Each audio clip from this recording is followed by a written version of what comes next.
My name is Claire Monroe. I'm 32, and last week, I walked out of my parents' 35th anniversary party after being seated in the garage. Yes, the literal garage with the smell of gasoline and a folding chair next to the lawnmower. That was the moment I finally understood that being the good daughter, the responsible one, the one who quietly held the family together, was never going to be enough. That night wasn't the beginning of the rift. It was the moment the years of silent sacrifice collapsed under their own weight. Loud and undeniable. But before we get to the garage, you have to understand everything that led up to it.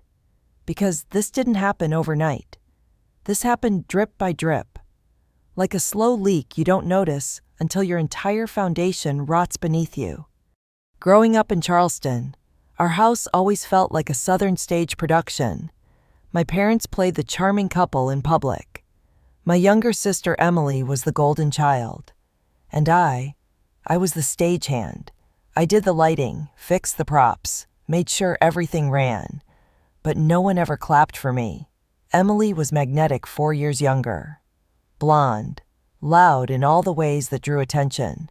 She was a cheerleader, a theater lead, the homecoming queen by junior year. My mother would say things like, "Claire's the quiet one," with a smile that never reached her eyes. My dad, he'd ruffle my hair or give me that shoulder pat, the one that meant good job. Now disappear. It started small, as these things do. When I was 17, I bought my first car, a beat-up Honda Civic I paid for with diner tips and babysitting money. One Friday night, Emily took it without asking and wrapped it around a street lamp. I covered for her, told our parents I was the one who lost control, spent the entire summer working double shifts to cover the repairs. Emily didn't even say thank you. My mom just shook her head, said, "I expected more responsibility from you." That night, I cried quietly while scrubbing ketchup off booths, wondering what it would take for them to see me as anything other than a fallback plan. But I stayed. I kept giving. Because that's what daughters do, right? When I was 25, Dad lost his job. My parents were in danger of losing the house. I drained my savings money I'd been putting away for a condo and helped cover their mortgage for nearly a year. I lived off ramen and gas station coffee while Emily went on vacations to the Bahamas and posted sunset selfies with captions like, "Blessed, Mom's response to my help, that was good of you, Claire." Like I'd brought over a casserole. I swallowed it. Told myself maybe one day they'd understand the weight I carried. Then came the roof. Last year, they needed $15,000 for emergency home repairs, water damage, mold stuff you can't ignore. They called me, not Emily. My mom cried on the phone, that breathy sigh she's mastered, like every sentence is a burden. I sent the money, didn't hesitate. I had been saving again, slowly building up a new dream. But I told myself their safety came first. Months later, I found out through a neighbor that the roof was never fixed. But they had taken a trip to Napa, called it an anniversary pre-celebration. I said nothing, again. So when the formal invitation came monogrammed, sealed, and impersonal, I almost didn't go. But that little voice, the one I hadn't killed yet, whispered maybe this time they'll make room for me at the table. So I RSVP'd yes. I helped them book a top-tier caterer through a client contact, got them a 30% discount, quietly handled the rental arrangements for the floral arches, made everything seamless. Not because I expected praise, just because I wanted to feel like I belonged. For once. The night of the party was humid and glowing, like Charleston tends to be in late May. Their yard had been transformed into a fairy tale scene. Candles, fairy lights, white linen tents. It looked like a magazine shoot. As I walked in, gift in hand, I felt the usual tightness in my chest. Smile. "Claire, don't make waves, be easy." I handed them the present, a vintage framed map of Savannah. The city where they met and watched my mom hand it off like a sweater she didn't want to carry. "Oh, lovely," she said. "Thanks for coming." My dad gave me the shoulder pat. Emily swanned by in a silk dress and air kissed me without slowing down. I started looking for my seat. I wasn't at the head table. Of course not. But I wasn't at the second row either, or the third. I walked through the room once, then twice. Then I asked Mom. "Claire," she said, irritated I'd interrupted her conversation with the pastor's wife. "You're in the garage, just through the side door." I blinked. "The garage?" she sighed. "Yes. We needed more space. Extended family, you understand. Except, here's the thing." I looked around. Cousins I hadn't seen in 10 years were seated near the buffet. Mr. Henderson, who moved in across the street last fall, had a seat. Emily's old college roommate was sipping sangria at the dessert table. And me, I was in the garage. I walked through the side door and stepped onto cracked concrete. The air smelled of motor oil and dust. One long folding table. Plastic cloth. Fluorescent overhead light that flickered like it was mocking me. Aunt Marlene sat quietly in the corner, eating crackers. Cousin Mark, who once pawned Mom's bracelet and lied about it, had a seat inside. I didn't. I stood there for a full minute, then another, and then something inside me snapped, not loudly, but like a thread pulled too tight for too long. My fingers trembled, not from sadness, from rage, not the kind that flares and burns out, but the kind that builds, slow and certain, and changes you forever. I turned, walked back into the main room. The music dipped. Conversations quieted. People looked. Dad's face tightened as he saw me. "Claire." "What are you doing?" he called. I didn't answer. I stopped in the center of the room, framed map in hand, and I said clearly, calmly, "You sat me in the garage, told me it was for extended family. I scanned the room, but strangers have seats in here. Thieves have seats in here. I've supported this house for a decade, and this is where you put me." No one moved. No one spoke. I held up the map. "I bought this to celebrate your history. But I realize now, I'm not part of it." And I placed the frame down on an empty table. Then I turned around, and I left. The last thing I heard was my father's voice, louder now. "Angry Claire, get back here." But I didn't stop, didn't look back, just walked straight past the lights, the laughter, and the perfect illusion, into the warm, dark night, where I could finally breathe, for the first time in years. I didn't feel small. I felt sharp, focused, and I knew one thing with absolute clarity: I was done being their shadow. And what they didn't know yet, what I was just beginning to understand myself, was that this wasn't the end of the story. It was only the start of what I was about to uncover. And I wasn't walking away empty-handed. The silence of my car was louder than the music that played in the background. I drove through Charleston's historic streets, past the weeping willows and pastel houses, my knuckles white around the steering wheel. The image of that folding chair, the scent of oil, the cheap plastic tablecloth, it all clung to me like smoke after a fire. I didn't cry. Not yet. My anger was too loud for tears. It was the kind of anger that feels like a second heartbeat, pulsing under your skin, whispering, "You were right to walk away." But even with the adrenaline still humming in my veins, part of me questioned, would they even notice I was gone? Or worse, would they notice and still not care? I didn't have to wonder long. The texts started before I even reached my apartment. First came the expected ones. "My mother, Claire. What on earth was that? You embarrassed us in front of everyone." My father. "Your mother is distraught.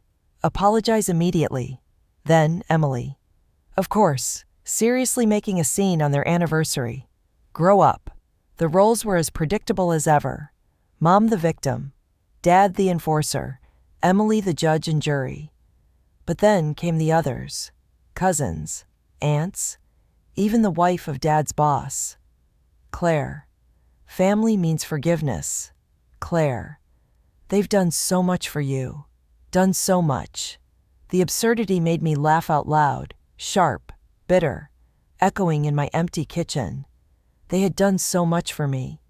Or had I been the one holding up the family structure like a load-bearing beam? Everyone leaned on, but no one ever thanked. That night, I didn't sleep. I sat in bed scrolling through old bank transfers, emails, text threads, years of digital breadcrumbs documenting everything I had given the mortgage payments. The $15,000 for the roof. The constant emotional triage. It wasn't just the money. It was the 1,000 little moments canceling my trip to cover their bills. Letting Emily take credit for things I solved. Always saying yes when no one even asked her. I realized something that night. I had been trained, conditioned, groomed into silence. By sunrise, one name had formed in my mind like a lighthouse through fog. Sarah, my best friend since college, my chosen sister. I called her. No hello, no small talk. Just, I think I finally broke. And she said, no, Claire, you finally woke up. I told her everything: the party, the garage, the emails, the debt, the emotional neglect, the twisted dynamic where I played both scapegoat and savior. She listened without interrupting. Then she said, I know someone, a family attorney. She's handled toxic inheritance battles before. You need to talk to her. Not because you're suing them, because you need to protect yourself. Her name was Marlene Davies. Sharp, unapologetically direct. On our first Zoom call, I laid out the facts. Marlene didn't flinch. She asked questions like a surgeon identifying the exact organs rotting beneath the surface. You sent $15,000 for a roof, she said. Do you have proof I showed her the bank receipt? Did they ever confirm it was used for repairs? I hesitated. They said thank you.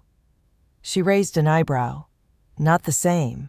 And did you know that in South Carolina, if financial contributions are made under familial expectations without written agreements, it opens the door to emotional undue influence claims?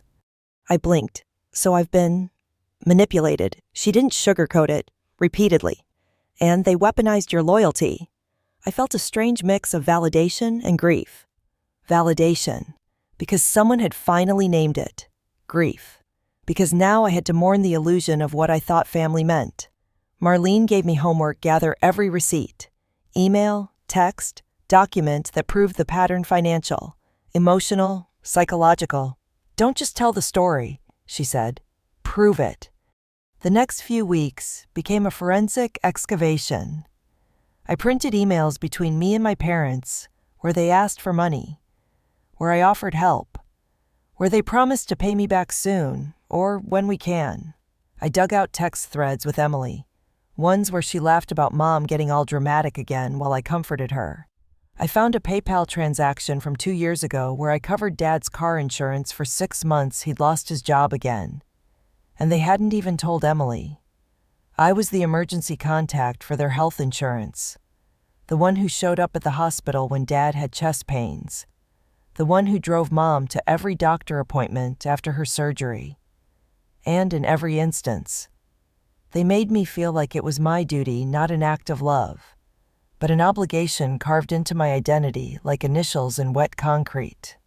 And then, late one night, as I scrolled through an old shared Google Drive folder, I found it. An email chain between my mother and Emily. Subject: investment opportunity for M. My stomach dropped. It was dated 3 weeks after I wired the money for the roof. Mom wrote, Don't worry, Claire sent it. We can use that for your startup. The roof isn't urgent. Then another Claire won't ask questions. She never does. I stared at the screen, hands shaking. They hadn't just taken my help, they'd lied. Diverted funds, chose Emily, Again. I emailed the documents to Marlene. Her reply was almost instant. We have enough. I suggest formal mediation. Mediation, not war, but a line in the sand. I said yes. 2 days later, my mom called again, this time. Her tone was different, softer, sweet. Claire, I just don't understand what's going on. Why are you being so cold? I stayed silent. She pressed. We've always supported you. We've always loved you. I could hear the tremble in her voice, manufactured, practiced. I imagined her rehearsing it in front of a mirror. I didn't bite. Instead, I said, I need space, and a lawyer will be in touch. The silence on her end was volcanic. Then, a lawyer, Claire. Are you out of your mind? And for the first time, I said, clearly, calmly, no. Mom, I'm finally sane. The next day, Emily posted on Facebook a glossy photo from the party. She was holding a wine glass, surrounded by family, tagged everyone but me. The caption read, celebrating love, loyalty, and family. Some of us know what that means. The comments flooded in, so beautiful, such a blessing. And one from my Aunt Valerie. We missed Claire. What happened? Emily replied with a smiley face and no explanation. But it wasn't just about me anymore. Marlene advised we bring in someone else, a witness. Someone who had seen what happened that night, who wasn't part of the core trio. And the perfect person appeared out of nowhere, Cousin Mark. The same Mark who had been shoved into the garage with me. He texted me out of the blue. Hey, I saw what happened. It was messed up. If you need me to back you up, I will. I didn't trust it at first, but Mark showed up for a prep meeting with Marlene, nervous but earnest. He described in detail what he saw, who was seated where, what my mom said, how I was treated. He even overheard my dad saying, "She'll come crawling back. She always does." That testimony, paired with the emails, the financial records, the pattern formed a noose, not for revenge, but for clarity, for truth. I didn't want to destroy them. I wanted to be free from them. And so the day was set, mediation, a small room, 4 chairs, me, Marlene, my parents, and their lawyer. Emily wasn't invited, but we had a surprise waiting. As I put on my blazer that morning and looked at myself in the mirror, I didn't see the girl who used to cry in silence. I saw someone else, someone they had shaped through neglect and now had to face. This wasn't the garage anymore. And what they didn't know was that I was bringing not just evidence, but the first witness to their collapse. The conference room smelled like dust and old coffee. Fluorescent lights buzzed above, too bright, too white, illuminating every wrinkle, every twitch. I sat across from my parents, knees crossed, hands folded calmly in my lap, but every muscle in my body was pulled tight like piano wire. Marlene sat beside me, clipboard ready, exuding the kind of cold confidence that made my mother glance at her like she might bite. My father, on the other hand, looked irritated, his mouth pressed into a thin line, arms crossed so hard his biceps bulged through his shirt sleeves. He wasn't here to listen. He was here to assert dominance, the same way he used to during family talks when he'd tower over me and Emily, voice rising until silence meant surrender. Their lawyer, a middle-aged man with the tired eyes of someone used to cleaning up messes for well-off suburban families, shuffled some papers. "Let's begin," he said flatly. Marlene didn't waste time. She began with a simple summary: years of financial support from me to them. None formally recognized, none repaid. Then came the receipts, bank transfers, text confirmations, screenshots. Each document landed like a stone on the table. My father's jaw clenched tighter with every page. Then came the twist. "The funds intended for roof repair," Marlene said, lifting a printed email with the delicacy of a grenade, were instead used, in part, to support a business venture for Emily Monroe. She handed the document to their lawyer. "Please refer to the highlighted correspondence between Mrs. Monroe and Emily, dated March 3rd last year." My mother reached for it with shaking hands. Her lips moved silently as she read. My father snatched the page halfway through and read it aloud in disbelief. "We can use Claire's money for your startup. The roof isn't urgent." His voice faltered. The room thickened with silence. My mother opened her mouth. It was taken out of context. Marlene cut in. Polite, but surgical. "It's not just that email. It's the pattern, the gaslighting, the emotional leverage. Your daughter wasn't just excluded socially, she was systematically exploited." I looked at them, really looked at them. My father now looked smaller. Somehow, older. My mother's perfectly shellacked poise was cracking. The silence that followed felt less like shock and more like guilt slowly setting in. But still, no apology came. And then we opened the door. Literally. The mediator, who'd sat quietly this whole time, nodded toward the hallway. Marlene got up and stepped out. When she returned, she wasn't alone. "Cousin Mark?" He walked in sheepishly, but with purpose. "I don't want drama," he began. "I just want to tell the truth." He looked at my parents, then at me. I was there, in the garage. I saw how they treated Claire, like she didn't matter. She sat beside me like some distant cousin, while people who barely knew y'all had seats inside. And I heard what you said. Uncle Rick, you said she'd come crawling back. Like you expected her to be okay with it. Again. The weight of his words hung in the room. It wasn't just what he said. It was that he said it. The black sheep of the family, the one who'd been written off years ago, now stood as a credible witness. In that moment, their hierarchy crumbled. If Mark could be the voice of reason, what did that make them? My mother's expression was unreadable now, somewhere between panic and resentment. My father glanced at their lawyer, searching for an out. But the damage was done, legally. They were now cornered, emotionally. They were exposed. The mediation ended not with screaming, not with drama, but with quiet paperwork. A formal agreement, my $15,000 would be acknowledged as a loan and noted accordingly in any future estate dealings. They would also issue a formal written statement agreeing to cease any defamatory communication. It wasn't about revenge. It was about reclaiming dignity. But the moment we stepped out of that conference room, I realized something else had shifted. They weren't done. Because humiliation doesn't sit quietly in people like my parents. It metastasizes. That night, I got an anonymous email from a burner account. "No one cares. You just want attention. No one will believe your sob story." Then a text from an old family friend I hadn't spoken to in years, Claire. "I heard you're suing your own parents. Is that true?" That's low. The smear campaign was back in full swing. But this time, I didn't feel helpless. I sent every message to Marlene. She compiled them, dated them, filed them.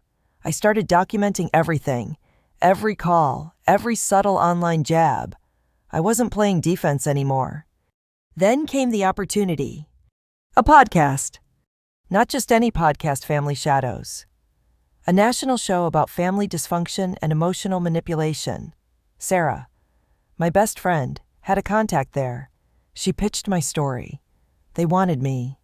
A guest, anonymized, voice modulated, but with full narrative control. At first, I hesitated, airing dirty laundry. It felt cheap. But then I thought about the silence, the isolation, the years of swallowing pain while being told I was so dramatic.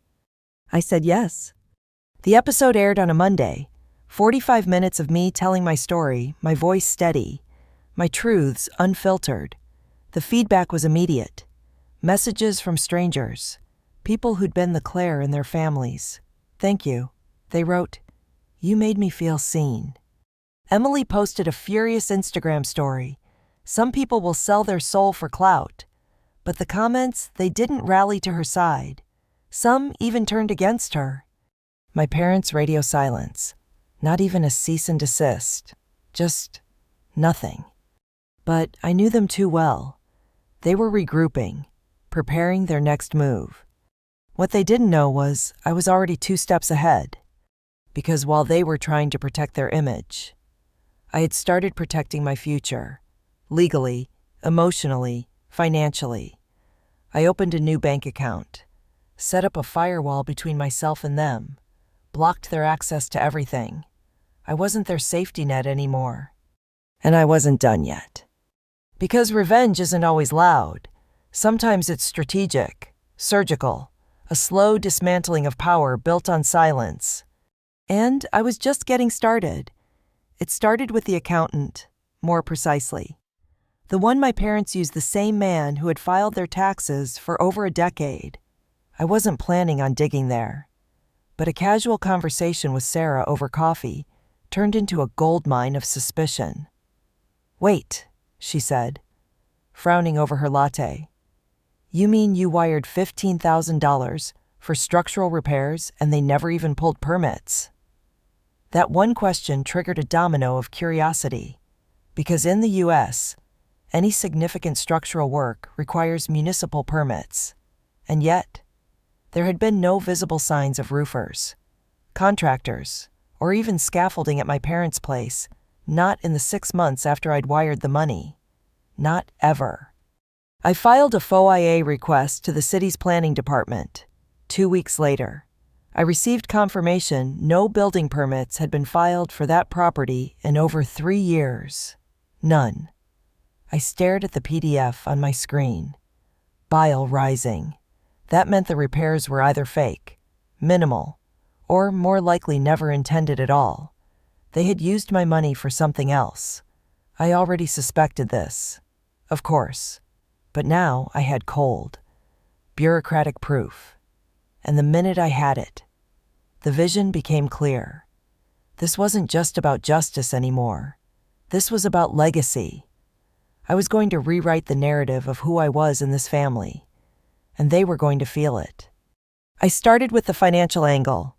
With Marlene's help, I traced back every single major transaction I had made in support of them: mortgage help, car payments, checks during holidays that accidentally never got cashed until weeks later.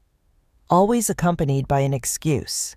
It added up to nearly $47,000 over the past decade. That's a down payment on a house. That's a year of tuition. That's a life I could have been building given away to a family who dismissed me to the garage. We filed a formal letter of claim, not a lawsuit yet, but a pre-litigation notice, enough to rattle them. The reaction came 3 days later. My father, unable to suppress his rage, showed up at my workplace. The front desk receptionist buzzed me nervously. Claire. There's an older gentleman in the lobby. Says he's your dad. He's pacing. I didn't go out. I made her give him my lawyer's contact and turned my phone off for the next few days. The silence was eerie. No dramatic texts. No emotional guilt bombs from my mother. Nothing from Emily. Just the heavy weight of anticipation. Then the unraveling began quietly. Then, all at once, my parents' image in the community had always been pristine, the generous couple who held barbecues and donated to the local library. But their facade was tissue paper, easily torn. I didn't start the rumors, but I didn't stop them either. All I did was grant one interview to a small but reputable blog that focused on adult family estrangement and financial abuse. I kept my tone factual, measured, no names, no drama. But I painted the picture clearly: the child who always helped, and the parents who always took. The child exiled to the garage while strangers dined inside. The child whose sacrifice bankrolled a lie. It went viral, not wildly, but enough to circulate in local parenting groups. Enough for neighbors to start whispering. My parents started getting questions from friends. Is everything all right with Claire? We heard some things, uncomfortable things. My mother, queen of passive-aggressive control, tried to contain it. But damage done online never stays contained. Emily posted a response on her Instagram, thinly veiled and venom-laced. Some people thrive on victimhood, she wrote. They weaponize kindness. But even her followers, most of whom only knew her curated highlight reel, started asking uncomfortable questions. Is this about your sister? Wait. Weren't you seated at the head table while she was in the garage? Meanwhile, I kept moving. I met with Mark again, cousin Mark, the unlikely ally who had first spoken up in mediation, over drinks at a dive bar in Decatur. I laid it out. They're going to try to make you disappear again. Your word matters, Mark. What you said in that room, that changed everything. He nodded, almost shy. Yeah, I know. I ain't proud of a lot I've done, but that night I saw it clearly, and I can't unsee it. I encouraged him to write it down. A statement. He did more thoughtful than I expected.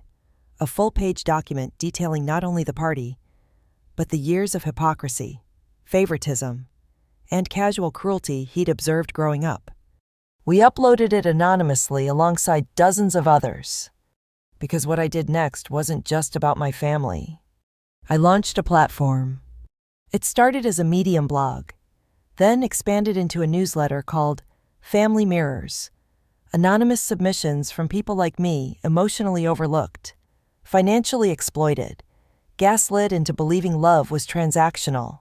The stories poured in hundreds within weeks, some harrowing, some quietly devastating, all real. And people read, shared, commented. I wasn't just telling my story anymore. I was creating a space for stories like mine to breathe. And through it all, I remained quiet in my direct circle. I didn't fight them on Facebook. I didn't return their texts. I didn't respond when Emily sent a photo of my parents looking heartbroken. Standing on the porch of the house I once helped save, I had stopped reacting, because I wasn't theirs to provoke anymore. But I was still watching. I knew their finances weren't as stable as they pretended. The house was overmortgaged. My father's pension wasn't enough. And Emily's startup, the one I inadvertently funded, wasn't doing well. All of this became apparent when a public notice was issued for a lien on the property. Unpaid taxes, a small amount, but symbolic. Their house, the one they had hosted that party in, the one they shoved me out of, was teetering. Marlene called me. You could let it collapse, she said softly. Or you could buy it. The silence on the phone hung for a beat. Not for them, she added. For you, as leverage. I didn't answer right away. Because the question wasn't about power. It was about peace. Was reclaiming the house that rejected me a victory, or just another wound reopened? That night, I sat in my apartment, lights low, phone silent, and I imagined the garage, cold, concrete, where I sat beside a lawnmower while my parents toasted their perfect family. I imagined walking through that house, not as the overlooked daughter, but as the owner. And I made a decision. Not yet. Not revenge. Not now. I wasn't done rebuilding me. But they were right to be afraid. Because I had stopped asking to be seen. I had become undeniable. The lien wasn't massive, under 10 grand, but it was public. And in a suburb like Eastwood Hills, where perception was currency. That kind of public embarrassment spreads like wildfire. Marlene called again a few weeks later. The auction notice just dropped. If they don't pay it by the deadline, the house goes up for public bidding. I asked her what kind of turnout those auctions typically get. Mixed. she said. Sometimes sharks, sometimes ghosts. But if you're serious, I can register you through a proxy, quietly, cleanly. I didn't answer right away, because this wasn't about real estate. It was about ghosts, about power, about who got to rewrite the story. For 34 years. They wrote me into the margins. Maybe it was time I took the pen. And yet, I hesitated, not out of fear, but because I didn't want to become them. I didn't want to win by wielding the same kind of pettiness. I wanted the win to mean something. So I sat with the question for days, took long walks, reread my own writing on family mirrors, and finally, the answer came not in a flash of revenge, but in a quiet realization. I didn't need the house. I needed the truth. So instead of buying it, I exposed it. A week before the auction, I published a final long-form essay, anonymous, but unmistakably mine, titled "The House That Built Me, Then Broke Me." It wasn't just a story. It was a reckoning. I walked readers through every financial sacrifice, every emotional slight, every moment I gave and was discarded. I included screenshots of the emails sanitized, redacted, but real. I didn't ask for sympathy. I asked for recognition of the patterns, of the silence, of the generational wound that so many of us carry quietly. It went viral, not just regionally, nationally. A thread about the piece hit 2 million views in 4 days. Podcasters called, mental health professionals shared it. One therapist wrote, "This story perfectly illustrates covert emotional neglect, the kind that doesn't leave bruises, but scars." I started getting messages from strangers, some angry, some grateful, some in tears. "You told my story," they said. "I didn't know someone else had lived it." And suddenly, it wasn't about my parents anymore. It was about the Claire who had finally found her voice. My family's reaction was swift, a cease and desist letter from their lawyer, thinly veiled as a request for discretion, then a call from Emily. She left a voicemail dripping with performative concern. "Claire, this is cruel. Mom hasn't eaten. Dad's ashamed to leave the house. You've made your point. Can we talk? Please, I didn't call back, because this wasn't a negotiation. It was a declaration." But the final twist came quietly, on a Sunday morning, a week after the piece dropped. I received an email from my parents' next-door neighbor, Diane. We'd spoken a few times growing up. She always seemed kind. Her message was short. "Hi, Claire. Just wanted you to know. They moved out this weekend. A U-Haul showed up Saturday morning, gone by nightfall. House looks empty now." I stared at the message for a long time. I felt not triumphant, not sad, just clean. Like someone had finally washed the last stain out of an old shirt I'd clung to for too long. I never confirmed where they went. I didn't care. That chapter had closed. But something opened. 3 months later, I launched a podcast named after my old blog, Family Mirrors. The first season, The Garage Seat, 10 episodes, each breaking down elements of toxic family systems. Using my story as the anchor, I brought on therapists, other survivors, even Mark, who stunned listeners with his brutal honesty. It grew fast, too fast. Within 6 months, we had sponsors, partnerships, even a modest tour lined up. People showed up not to hear gossip, but to understand, to heal, to name what had once been invisible. And the most surprising moment of all, my mother reached out. A handwritten letter, delivered through a friend. No return address. Just 7 pages. Tightly written. It wasn't an apology. Not really. But it was an acknowledgement. She wrote about her upbringing, strict, cold, rooted in image and reputation. She wrote about how she had learned to love through control, not warmth. About how, in her mind, Sacrifices weren't meant to be recognized, they were expected. It wasn't justification, but it was insight. And at the end, one line stood out: I don't expect forgiveness, but I do hope you live free from needing it. And I cried. Not because it changed anything, but because it named something I had always suspected, that she didn't know how to love me the way I needed. And maybe she never would. And that was okay. Because I knew how to love myself now. The journey had not made me bitter. It had made me sharper, more empathetic, more protective of my peace.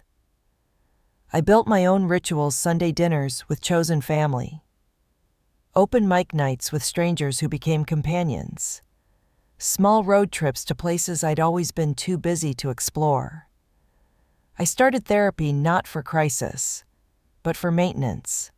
I learned that healing is not linear, that even on your strongest days, grief can whisper, but it no longer ruled me. And then one day, I returned to the house, not to buy it, not to confront them, just to see it. It was listed for rent cheaply, no longer dressed up in fairy lights or perfection, just a house, a porch with chipped paint, a yard that needed mowing. I stood across the street, sipping coffee, watching the sunlight fall across the garage door. And I smiled, because I wasn't inside anymore. I wasn't behind the scenes, waiting for scraps of affection. I was fully outside, standing tall, whole. And in that moment, I said aloud, not to anyone, but for myself, I'm not your extra seat anymore. I turned and walked away. Not angry, not triumphant, just free. Story 2. The rain had started at dusk, slow and stubborn, the kind that seeps into your bones before you realize it's got you. By full dark, it was hammering the roof hard enough to drown out your own thoughts.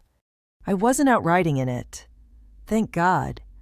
I'd spent the whole day patching the barn roof, checking the hen house, fixing the damned kitchen drawer that always stuck. Just enough work to keep a man from remembering he was alone. I'm Sawyer Roden, 43, widower, no kids, haven't had a dog since Duke died last spring. Just me and this patch of land out 6 miles east of Drybrush, a place most folks forget is even there. I just sat down to a plate of beans and cornbread when something knocked on the outside barn wall. Not the door, not even a proper knock, sharp, hollow, like a shutter maybe. I didn't think much of it until it came again. Lower this time, a dull thud. That one made me stand. I threw on my coat, lit the lantern, and stepped out into sideways rain. The yard had turned to mud, thick and sucking. I held the lantern low as I crossed to the barn. She was there, curled under the overhang, soaked to the skin and half buried in hay. At first, I thought she was dead. She didn't look up when I crouched. What caught my eye first was the blood on her hand. Second, how damn young she looked. Mid-20s, maybe less. Her dress was some cream color, ruined now by dirt and something darker. No shoes, just bare feet sunk in the cold mud. A single satchel clutched to her chest like it was her whole world. "You alive?" I asked. Her eyes fluttered open, blue, unfocused. Didn't answer. I tried again. "You hurt bad." Still nothing, just a shiver. I didn't ask again. Just scooped her up. She weighed less than a hay bale and carried her back across the yard, into the house. I laid her on the couch near the stove, tossed a dry quilt over her. The fire had gone low, so I stoked it back to life. Added a few logs. She didn't move. Her hair stuck to her face, somewhere between blonde and brown. Still not a word. I left her long enough to fetch a towel, one of my late wife's nightgowns, and the first aid tin. When I came back, she was sitting up, barely watching me. "You got a name?" I asked. She gave the tiniest shake of her head. Or maybe it was just the cold. "You runnin'?" She didn't answer. I handed her the basin and the towel. turned my back and said, "You can clean up and change. I ain't looking." The silence stretched long. Just when I thought she'd passed out again, I heard the clink of the basin, the rustle of wet fabric. When she was done, I handed her a cup of coffee, strong enough to peel paint. She took it in both hands, eyes clearer now, still scared, still tracking every corner of the room like she expected something to jump out. "Where am I?" she asked. 6 miles from Drybrush. Closest thing to a town you'll find. Name's Sawyer Roden. This is my place." She nodded, didn't offer hers in return. "You want me to take you into town tomorrow?" "No." "You got people there?" "No." "You got people anywhere?" Pause, possibly. I didn't ask more. The rain beat hard enough to drown out anything else. "Anyway." "You hungry?" I said. She nodded. So I split the cornbread again, warmed up the beans, set 2 plates where only one had sat for the past 3 years. She ate slow, hands trembling a little, but steady. When she was done, she didn't say thank you, just sat there, looking at the fire like it might tell her what to do next. "You don't ask much," she finally said. "I don't care much for prying," I said, "but you show up bleeding and half dead outside my barn that raises questions." She looked down into her empty cup, voice soft. "Wasn't your barn I was looking for. Just needed off the road." "Well," I said, "you're off it now." Her fingers tightened around the mug. "I'll be gone by morning." I didn't reply, just nodded and leaned back in my chair. But sleep didn't come. Near midnight, I woke to silence. Not peaceful silence, unnatural. The kind that tells you something ain't right. The couch was empty. I grabbed the lantern and stepped outside. The rain had slowed to a drizzle. The yard shimmered with water. That's when I saw her down in the field, on her knees, elbow deep in mud. "Hey," I called. She didn't flinch. I walked fast, lantern bobbing. She was digging, not with a shovel, just her hands, raw, red, covered in clay. "What are you doing?" She looked up. Rain streaked her face. "I had to bury it," she whispered. "Bury what?" She stared at the hole, at the satchel lying beside it. "I had to leave it behind, all of it. If I don't, it follows." Blood again, fresh this time, on her wrists and palms. Not deep, just raw.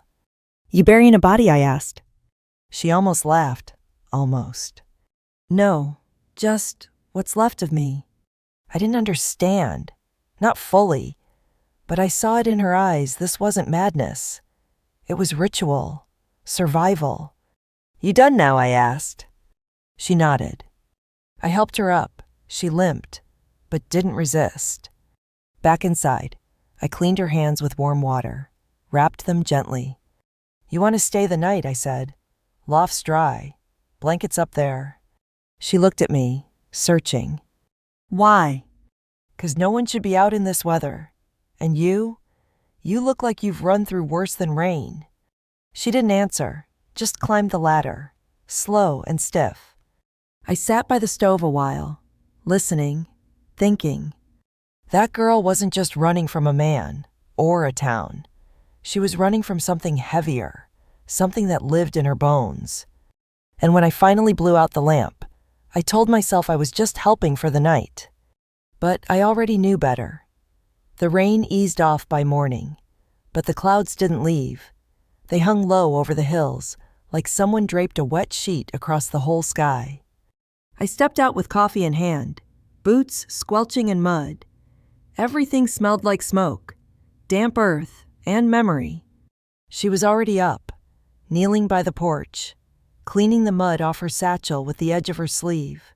Her sleeves were rolled, her hair braided back. Same girl, different posture. She looked solid now, present, like she'd anchored herself in something. "You always rise before the sun?" I asked. "Not always," she said. "Just never sleep too long in the same place." That answered more than it should have. I nodded toward the satchel. You going to tell me what was in there that needed burying? No. Fair enough. I took a sip of coffee and let the heat settle in the back of my throat. You said you'd be gone by morning. She didn't look at me. I lied. She said, or maybe I hoped you'd send me off. I shrugged. Figured you'd had enough cold for one lifetime. She stood, wiped her hands on her dress. I can work. You don't owe me. I do, she said, voice sharp. I owe for fire, food, shelter, and I ain't good with debt. I studied her, hands still raw, eyes rimmed with sleeplessness. But she stood like a tree rooted deep. You ever cook? Better than most men. You ever fence? Well enough. I nodded toward the house. Stove's yours. She cooked like she'd been doing it since she was a kid. Scrambled eggs, skillet bread. She didn't ask where things were just moved around the kitchen like the house had already memorized her. I pretended to read an old newspaper while she worked. Truth was, I was just watching her. You from Texas? I asked. No. Oklahoma. She didn't answer. I tried again. What do I call you? She paused, turned, and wiped her hands on a dishcloth, then looked me full in the face. You can call me Lucille. Didn't sound like her real name, but it felt like something she was trying to grow into. I let it lie. Lucille, I repeated. Fittin'. It's not, she said, but I'm trying to deserve it. After breakfast, she stepped outside with a bucket and a rope, watered the chickens, checked the barn, refolded the laundry I'd left crumpled 3 days back. I found myself trailing after her without knowing why. She moved with that kind of calm that makes a man restless, like she had been still too long and forgot how not to keep going. By noon, I saddled up and told her I'd ride into Drybrush for some things. She nodded, didn't ask when I'd be back, just handed me the torn curtain she'd finished mending. Take your time, she said. Town smelled like hot mud and tired horses. The general store was half empty, the air thick with wet wood and sour tobacco. Old man Harlan behind the counter squinted when I stepped in. Well, I'll be, he said. Didn't expect to see you again unless the world ended. Tin of coffee, sack of flour, I said. Rain ran me thin. He placed them on the counter, then leaned in slow. And what else it wash up your way? I froze. What's that mean? Fella came through day before yesterday. Said he was looking for a girl. Real determined. Had a paper with her face on it. My stomach went cold. Said she ran off before her wedding night. Claimed she was his wife by contract. Said she took something that didn't belong to her. You see where he went? I asked. Voice flat. South, Harlan said. But men like that, they don't give up easy. I passed the postboard on the way out. That's where I saw it. A half-wet bounty sheet. Her face sketched rough in charcoal. No name. Just wanted for questioning in the shooting of a man in Laredo. Armed and dangerous. I took the paper down, folded it, tucked it into my coat. The ride home felt longer. She was waiting when I rode in, drying her hands on a towel, eyes sharper than they'd been that morning. You saw something, she said. So did you. I tied off the reins and handed her the supply bag. You want to tell me why you ran? She took a breath like she was diving into cold water. Because no one listened. Because I was bought. Because I said no and he didn't care. So I ran. He followed. I hid. He found me. You shot him. She looked away. I didn't kill him. I just made him stop. I pulled the paper from my coat, set it on the table. Her fingers brushed the edge, but didn't lift it. He was going to hurt me, she said finally. Already had. I don't want your pity. You got my roof, I said. That's more than pity. Silence. Heavy. Real. I should go, she said. I bring danger to your door. I shrugged. So does weather. Doesn't mean I board the windows forever. She blinked. Why are you being kind to me? I didn't answer. Just poured 2 cups of coffee and handed her one. 3 winters ago, my wife died.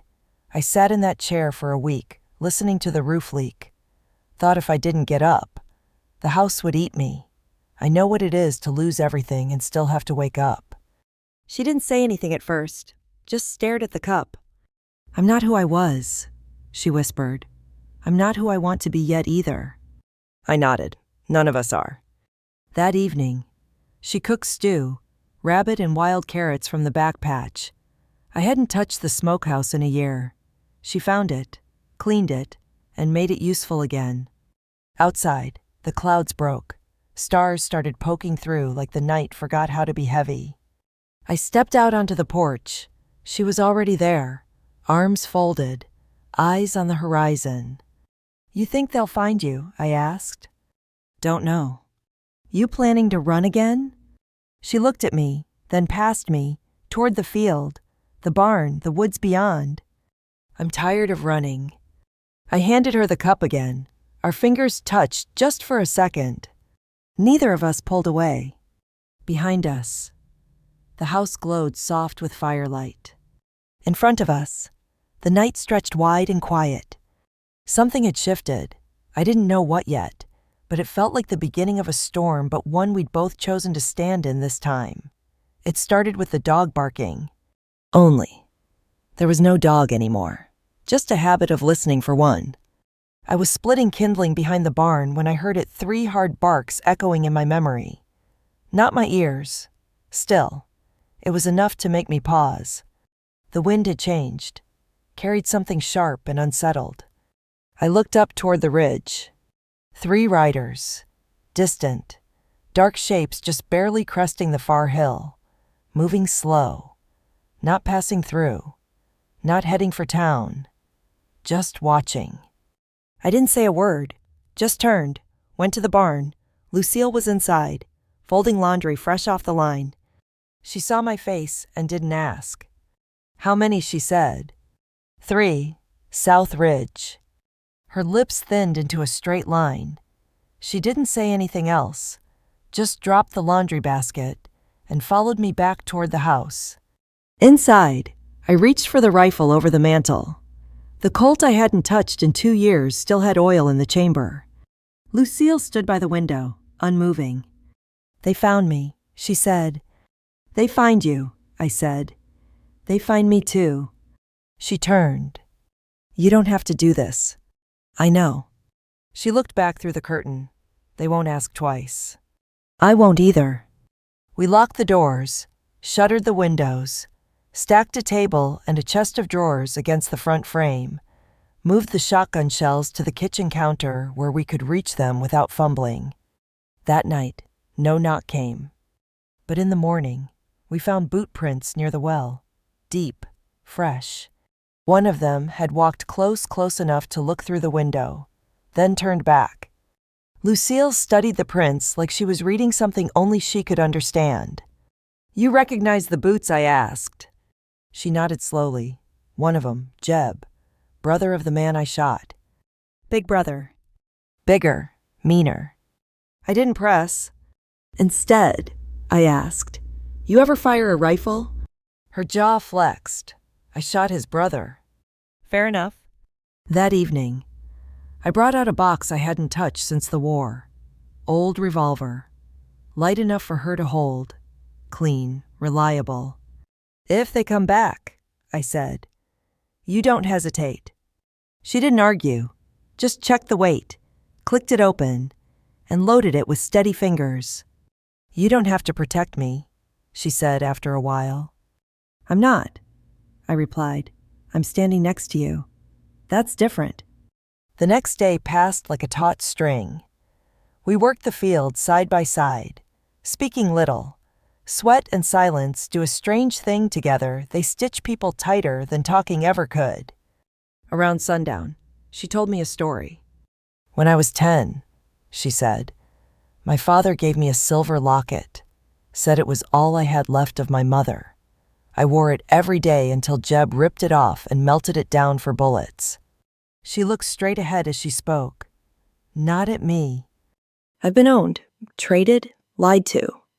Then you gave me breakfast and a gun. And I didn't know what to do with that kind of kindness. You don't have to do anything with it, I said. She looked at me finally, eyes hard, but not unkind. I'm trying to believe that. That night, they came. 3 riders. This time, they didn't circle. They came straight down the hill, torches lit like beacons. Lucille stayed just inside the front door, rifle steady, breathing tight but measured. I stepped onto the porch. You boys lost, I called. The lead rider dismounted. Stocky, scar across his cheek. That was Jeb. She's mine, he said, voice like spoiled meat. She ran. I came to collect. She's not property, I said. She's a wife by contract, he snarled. Law says she belongs to me. Lucille stepped beside me, rifle raised. I never said vows. She said, you bought a signature from a drunk uncle. That's all you had. Paper. That paper's law. No, I said, not here. Jeb smiled, ugly and sharp. You sure about this, old man? She's not going anywhere. The second rider moved. Lucille didn't wait. One clean shot dropped him where he stood shoulder hit. Not fatal, but enough to make him cry out and fall. The third rider fired blind. I ducked, returned fire low, clipped his thigh. He rolled off his horse, screaming. Jeb dove behind the water trough, shouting curses. His torch caught dry weeds by the barn. Flames started crawling fast up the west wall. Lucille didn't hesitate. She ran for the water barrel. I followed. Together, we fought the fire back. Buckets, soaked blankets, smoke burning our lungs. By the time the last flame hissed out, we were coughing, sweating, shaking, but the barn still stood. The men were gone, dragged each other away, back toward the trees. But they left something. A bullet casing, polished, placed dead center on the porch rail. A message. Lucille picked it up. They'll come again, she said. Next time, they'll shoot first. I looked at her. Then we'll be ready. By morning, the wind had turned again. Everything smelled like scorched wood and survival. She didn't run. She cleaned the soot off the porch, patched the barn wall, stitched a new sling for the rifle. Didn't talk much, didn't have to. We both knew what was coming. Midday, a lone rider came up the road. One man, hat low, hands up. He stopped 20 yards from the gate. No gun drawn, just silence. Lucille watched him from the barn door. You Jebs, I asked. The man shook his head. He's dead, he said, bled out last night. Lucille didn't flinch. Her face didn't change. I didn't come to fight, he said. Some of us didn't agree with how he handled things. But folks like him don't die easy. It stains the men around them. He reached slowly into his coat and pulled out a folded paper. Judge is passing through Drybrush next week. Word is, if she wants that name off her back, there's a way. Jeb's dead. No one left to argue. He dropped the paper on the ground and turned his horse around. No threat, no farewell. Just rode off, slow and steady. Lucille picked up the paper. Her name was on it. Not a bounty, a witness statement. Her name, signed. She held it like something holy, like it might burn or fly away. I never thought I'd see my name written like that, she whispered, without a price next to it. You're not what they called you, I said. Never were. She folded the paper, slipped it into her satchel. That night, she didn't sleep in the barn. She sat by the fire, hair damp from washing, wearing one of my flannel shirts. She made tea, real tea, not boiled coffee. And for the first time since the night she came through the rain, she smiled. Not sad, not scared. Just still. You think it's over? She asked. No, I said. Things like this don't end. They quiet. But the echo stays. Then we live in the echo. Or plant something louder than it. She nodded, then reached across the table, palm up. Not asking, just offering. I placed my hand in hers. And for the first time in years, I didn't feel like I was waiting for something to end. I felt like something had started. Story 3. I don't remember what month it was exactly, just that the cold bit hard enough to make your breath feel like glass. The wind came in angry that morning, dragging grit and frost through the auction square like it had a score to settle. Townsfolk hunched in scarves in suspicion, boots scraping against frozen dirt. And there I stood, no shoes, no coat, just an old patched dress cinched at the waist with a rope someone probably ripped off a feed sack. I didn't cry. I didn't even shiver. That confused some of them. A girl that still couldn't even sign her name standing there like she'd chosen it. The sign next to me said enough. 1 housemaid, 12, no papers, quiet, sound body. No one asked what my name was. Names made things harder. When you name something, you humanize it. When you humanize it, you might have to care about it. They didn't want that. One woman in a too tight corset whispered to the man beside her. That one should be in a home, not auctioned off like a mule. But she didn't step forward. None of them did. They never did. Then, from the back of the crowd, someone moved. A man, tall, lanky, with a coat that had seen better decades. His boots looked hand-stitched, crossed with thread like someone was trying to keep them alive a little longer. The town called him Bo Whitaker. Folks said he lived up in the hills alone since his wife died. Some swore he used to have a daughter, but nobody had seen her in years. He didn't speak, just raised 2 fingers. $2, the auctioneer repeated, squinting. Nobody else bid. The hammer dropped like it was ashamed of itself. Bo didn't touch me, didn't say much, just jerked his head toward the wagon and walked. I followed. My feet left clean prints on the wood slats. Too small, too soft for the weather. We didn't speak on the way out of town. Didn't need to. The silence between us felt heavier than words. His land sat at the edge of nothing, stitched to a backdrop of brittle grass and stubborn hills. A house and a barn. Nothing else. No garden. No flowers. No woman's touch left over. You sleep here, he said.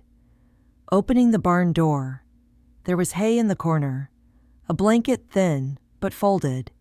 He didn't try to clean it up or pretend it was something it wasn't. He just left it there like a fact. That night, the wind howled louder than usual. Coyotes cried like old ghosts too tired to rest. I didn't cry. I just watched the sliver of moonlight crawl across the dirt floor until it disappeared. The next morning, I was up before him, hauled kindling, tried to milk the goat, got kicked for it, swept the porch with a broken branch I found out back. You ain't got to do all that, Bo said, stepping out with a cup of something steaming. I looked at him but said nothing. He stared back, then nodded once. Suppose you do, though. We worked like that side by side but separate. I tied twine. He patched the fence. I stirred beans. He salted them. He handed me a blanket. I folded it tighter than necessary. That night, he left a book on the table. Didn't say it was for me. Didn't need to. I didn't open it, but I ran my fingers along the spine. It was soft, like old promises. You ain't got to be scared of me, he said once when he found me curled up in the barn again. Not shaking, just still. I didn't answer. He knelt slow, like the air might break if he moved too fast, and set a scarf beside me. Used to belong to my daughter, he said. Wore it when she helped me mend the east fence. Then he left. The next morning, I tied that scarf around my wrist. Didn't say why. Didn't need to. Rumors started in town. They always did. Bo's lost his mind. They said, bought himself a child to keep the ghosts company. Bet she's sleeping in the house already. Let them talk. We kept working. He started leaving me tools without being asked. I swept the floor without being told. I tried to fix the porch step with a rock and some bent nails. It cracked again. He didn't yell. "You gotta give it something to lean on," he said, placing a proper wedge beneath the board. Ain't nothing stands without that. Later that day, I found a box outside the barn, old boots. Too big, no note. I wore them anyway. At some point, he started letting me sit by the fire instead of the barn. Still quiet, still cautious, but something in the air had changed. "Did you used to laugh?" I asked over stew one night. He stared at the bowl, then blinked slow. I didn't laugh, but I wanted to. "She was about your age when she started carving things," he added. "Found your knife in the drawer. Figured it wasn't me who took it." I said nothing. He nodded like he understood. Then came Mrs. Talbot. She brought a pie. Not kindness, just judgment in a flaky crust. "Such a fine little helper," she said to Bo. "Eyes sharp. Got her trained up already." Bo didn't flinch. "She's a child. She's here. That's enough." She leaned close to me when she left, whispered something I wish I hadn't heard. "You'll end up just like your mama."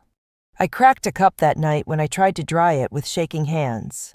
Bo said nothing, just picked up the broken pieces and tossed them into the fire.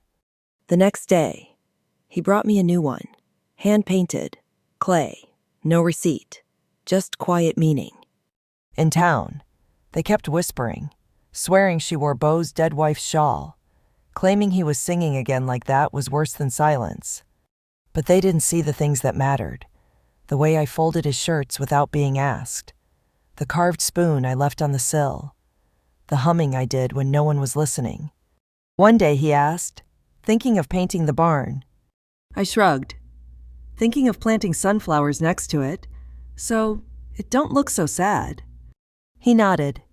That's a fine reason to grow something. It was strange how something so empty could begin to feel like home. How someone who didn't speak much could make you feel seen with just a gesture. And slowly, I realized I wasn't just surviving.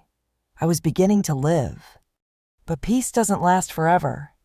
Especially not in places where the past has teeth. The fire started small.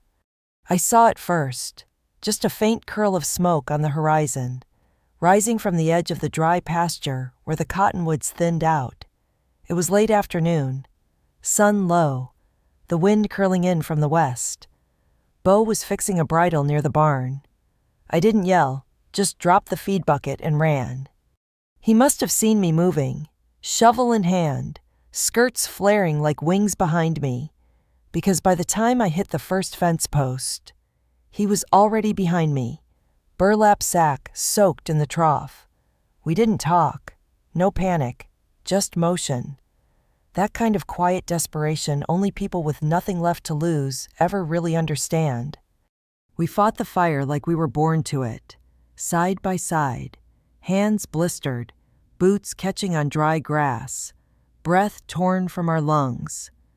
The smoke stung my eyes. My arms shook.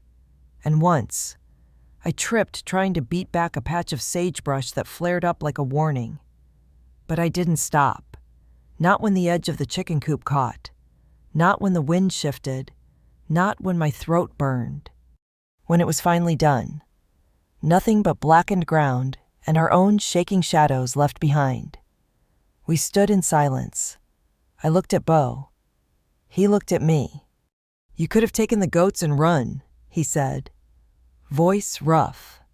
I wiped soot off my cheeks and said, "They'd outlive me anyway." He laughed then.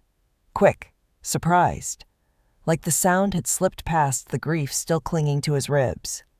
That night, we didn't eat much, just sat on the porch, watching the stars come out behind the smoke haze. I wrapped my scarf tighter around my wrist, the one he'd given me weeks ago, and he sipped coffee like it was the only thing keeping him grounded. "Thank you," I said quietly, "for not sending me away." He didn't look at me, just set the cup down and said, "Didn't figure you'd go even if I did." And he was right. I wouldn't have. Even if the whole town came knocking with ropes and rules and ugly names. Something changed after that. Not suddenly, not loud, but sure, like a fence line being rebuilt after a storm. One post at a time. I started leaving small things for him: patches for his coat, a fresh egg in his tin cup, a sprig of mint I found near the creek. I carved a spoon out of pine and burned his initials into the handle. Left it on the sill like a question I was too scared to ask out loud. He didn't speak about it, just started using the spoon. Sometimes I'd catch him watching me when I wasn't looking, tying feed sacks into curtains for the barn loft, humming while I swept out the corners. Not because anyone asked me to, just because the place felt less like a shelter and more like something I was building with my own 2 hands. One day he asked, "You thinking of painting the barn?" I shrugged, thinking of planting roses next to it, maybe sunflowers, so it don't look so sad. He nodded. That's a good reason to grow something. But the town wasn't done talking. And people like Mrs. Talbot never just fade quietly into the wind. They came again. Uninvited. Her and her son, Carter, riding up like judgment on horseback. Bo and I were fixing the fence near the gate when we saw them. Mrs. Talbot sat high in her saddle, dust in her hair and vinegar in her bones. Carter slouched beside her. That same crooked grin he always wore when trouble was close. "Just checking on the girl," Mrs. Talbot said. "All sugar and spite. Schoolmaster says she ain't been seen in town. Thought maybe she was sick, or worse." Bo didn't even flinch. "She's not your concern." Carter leaned forward. "Heard she's sleeping in your bed now." Bo dropped the fence hammer slow and said, "You got 5 seconds to stop talking." Carter spat in the dirt. "She's just a housemaid playing dress-up." From the porch, I watched, didn't move, didn't speak, just stood there with my arms crossed, head high like a scarecrow that dared the crows to try again. "You ever say her name like that again," Bo said, voice low, steady, "I'll send you home walking." Mrs. Talbot narrowed her eyes. "You think you're above judgment, Whitaker." Bo stepped forward, one hand still on the fence. "No, I just don't care for yours." That night, I didn't hum. I sat by the hearth, silent, twisting my hands in my lap. The words they'd said echoed louder than the fire. "They don't know you," Bo said quietly. "They don't have to," I replied. "They already decided I don't belong." After a long pause, he rose and fetched something from a box I hadn't seen him open before. A small brooch, silver bird, wings tucked in, dull with age. "My daughter used to wear this when she was scared," he said. Said it made her feel like she could fly away if she had to. He handed it to me. I didn't cry, just pinned it to my collar. The next morning, I whistled when I fed the chickens. Not much, just a few notes. But they hung in the air like sunlight after frost. A week later, the peddler brought a letter. No return address, just a name and crooked ink. A man's name. Bo read it on the porch, twice, folded it again, slower the second time. I was braiding rope in the barn when he handed it to me. I read it, dropped it, didn't bother to hide the way my jaw set. "He wants me back," I said. "Says I belong to him." "He's your blood," Bo said softly. I shook my head. Blood's never knocked for me before. He didn't push, just picked up the letter and tucked it back into his coat. "You don't have to decide now." "I already have." Later that day, I hung the carved spoon, his initials and all on the barn wall, like it was a portrait, a name where there'd never been one, a truth carved in wood. He saw it, didn't speak, but his hands trembled when he poured his coffee that night. Because something had shifted again. The silence wasn't heavy anymore. It was honest. The kind of silence people earn after surviving a storm together. But the town didn't rest. 2 days later, the sheriff rode up, dusty hat, tired eyes, A man who'd seen too much and said too little. "Got word from back east," he said. "Man claims he's her uncle, legal guardian. Says she was taken." Bo stood still as stone. "You believe him?" "He's got papers," the sheriff said. "No proof he mistreated her. No adoption. No marriage. Just this place. This life." I stepped forward, barefoot in the grass. "He ain't blood," I said. "Blood don't leave marks with a stovepipe. Blood don't sell you for whiskey." The sheriff looked at me then. Really looked. "I can't stop him," he said quietly. "Not unless there's a reason." Bo's voice came low. "You saw the scars." I did. I stepped closer to Bo. "Do you want me to stay?" He looked at me like the words had caught him off guard, but he nodded, slow, careful, like a man afraid to breathe too deep. "Yes." I turned back to the sheriff. "Then I'm not going." He nodded once. "I'll file it contested. Let the bastard take it to court." Then softer, as he mounted his horse. "Take care of her, Bo." "I am," Bo said. That evening, I sat on the porch rail, my legs swinging in rhythm with the wind. "Why'd you say yes?" I asked. When I asked if you wanted me to stay, he sipped his tea, because I was afraid. "Of what?" "Of being a man again. Of caring. Of losing." He paused. "Of losing you too." I nodded. I was afraid of staying. "You did anyway." "So did you." We sat in the hush, not broken, just full. Inside, I carved a plaque from a fallen cedar branch, 2 letters burned into the wood, B and L, and beneath it, one word, home. If they wanted papers, they could have that. Spring came like it owed us something. After the winter we'd pushed through. The air felt gentler, still cold in the mornings, but it carried something softer. You could hear the creek again, swollen and alive, whispering through the cottonwoods like it was finally brave enough to speak. The fence posts stayed straight through the thaw. The goats started dropping kids. Even the barn seemed to breathe easier. We painted it white. Lacey and I. Not perfect paint, dripped in places, and the brushes were stiff, but it looked less like a ruin and more like a place someone lived on purpose. She planted her sunflowers, just like she said, dug the holes herself, careful and methodical, a girl who knew how to build from scratch. "So, it don't look sad," she muttered, brushing the dirt from her hands. She didn't need to explain. And just like that, the land stopped feeling like something we borrowed and started feeling like something we'd earned. But the town didn't forget. Rumors, like weeds, always find the cracks. Carter Talbot started the first lie. Said he saw Lacey take a peppermint from the store without paying. Storekeep didn't confirm it, but he didn't deny it either. That was all it took. Second lie came a day later. She'd been seen slipping into my cabin late at night. Folks said, through the back window, no less, like I was hiding her, like I was doing something shameful. I heard about it from a kid one of the blacksmith's boys. Came up to me after Sunday trade. "My mama says she shouldn't be here," he whispered. "Says maybe you're not right. Not after what happened to your daughter." I didn't answer, just nodded and walked home slower than usual. Like maybe the wind would carry the truth back for me. That night, I told Lacey.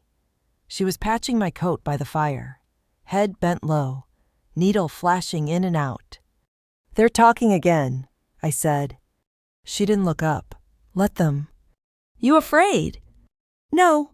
"You should be," I muttered. "They ain't never needed a reason, just someone to burn." She paused. "I didn't take anything. I never went through your door.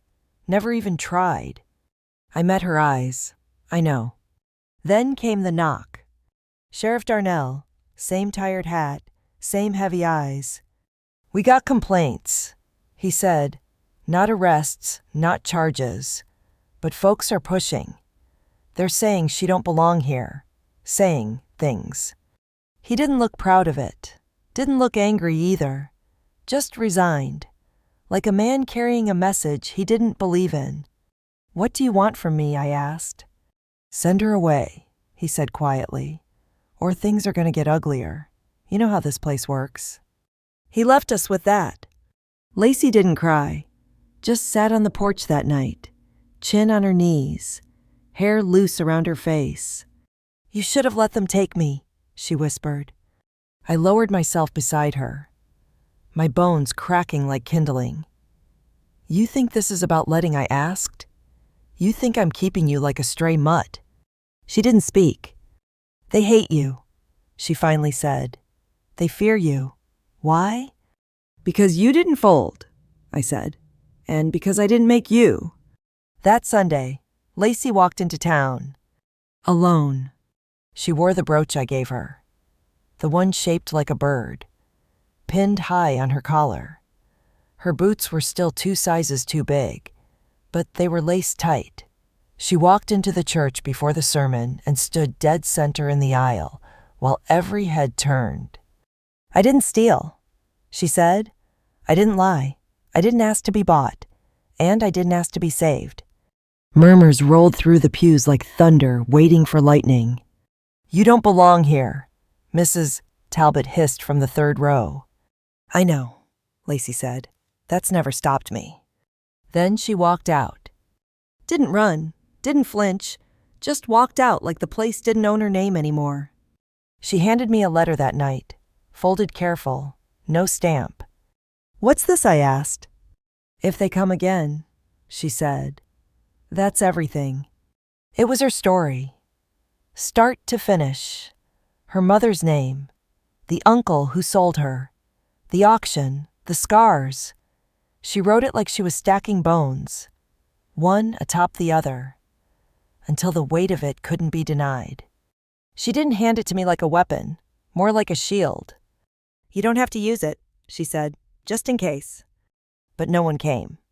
Not right away. People got quieter after that. Not kind, just quieter. The blacksmith nodded again. The baker left fresh rolls on the wagon when he thought I wasn't looking. Mrs. Talbot crossed the street when we passed, and that was its own kind of apology. Lacey began to smile more. Not wide, not often, but real. The kind of smile that says, "I've made peace with the world not giving me anything, and still, I built something anyway." She started teaching reading to girls out near the chapel, said they needed someone who didn't talk down to them. I helped her build a little cabin next to the main house, sunlight through every window, her own. But she still slept in the barn some nights, said the hay breathed better. And I understood. Some places stay sacred long after the wounds have healed. Sheriff Darnell came back in spring. "Said the man had papers. Said the man was coming. Her uncle." Legal guardian, the document claimed. Said she was taken unlawfully. Said she had to go back. Bo set his axe down, slow. "You believe him?" "He's got the law," the sheriff said. "But I seen scars. I seen more than I should." Lacey stepped forward. "He ain't my blood," she said. "Blood don't burn you for crying too loud. Blood don't sell you for whiskey." Sheriff took off his hat, ran his hand through hair that had turned mostly gray. "He says you're lying. Then he should say it to my face." A silence opened up after that. Long, deep, the kind of silence where men make decisions.